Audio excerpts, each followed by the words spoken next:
కాగా మీరు పరిశుద్ధాత్మ శక్తి పొంది విస్తారముగా నిరీక్షణ గలవారగుటకు నిరీక్షణకర్తయగు దేవుడు విశ్వాసం ద్వారా సమస్త ఆనందంతోనూ సమాధానంతోనూ మిమ్మును నింపునుగాక. రోమా 15:13. సియాటిల్కు చెందిన గ్రాంట్ మార్పి చురుకైన వ్యక్తి, పూర్తి వేగంతో పరిగెత్తే వ్యక్తి.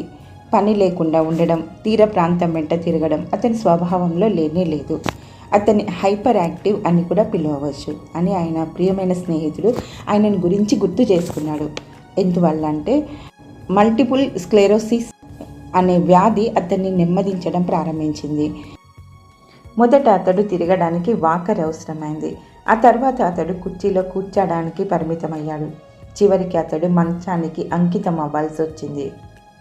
చివరికి అతడు మాట్లాడడానికి కూడా తగినంత బలం లేని వ్యక్తిలాగా మారిపోయాడు. ప్రభు సన్నిధిలో ఉండాలనే నిరంతర నిరీక్షణతో ఆనందం మరియు కృతజ్ఞతను మాత్రమే వ్యక్తం చేసేవాడు. కానీ ఏ రోజు కూడా అతను నిరాశ నిస్పృహను వ్యక్తం చేసేవాడు కాదు అని అతని స్నేహితుడు మరొక పర్యాయం గుర్తు చేసుకున్నాడు. అతడు చనిపోవడానికి కొంతకాలం ముందు ఒక స్నేహితుడికి రోమా 15:13 అని గుసగుసలాడాడు. ఆయన నమ్మడం, విశ్వాసం ఉంచడం అనే మాటలను మళ్ళీ మళ్ళీ చెప్పేవాడు. తర్వాత నేను ఇప్పుడు ఏం చేయలేను అని అన్నాడు. నిజమే కదా, మనం ఏం చేయలేనప్పుడు దేవుడు ప్రతిదీ చేస్తాడు. ఇక్కడ క్రైస్తవ అనుభవం లోకానికి భిన్నంగా కనిపిస్తుంది. విశ్వాసం అనేది ఏకకాలంలో మన సంకల్పం యొక్క వ్యయం, దైవిక బలాన్ని అందించడం, అద్భుతమైన మిశ్రమం నుండి ఆనందం, శాంతి మరియు సమృద్ధిగా ఆశ ఉద్భవిస్తాయి. ఈ విశ్వాసం ద్వారానే. మీరు పూర్తిగా నిస్సహాయ పరిస్థితిలో ఉన్నారా? బలం పోయిందా? ఎన్నిక చేసే పరిస్థితిలో లేరా?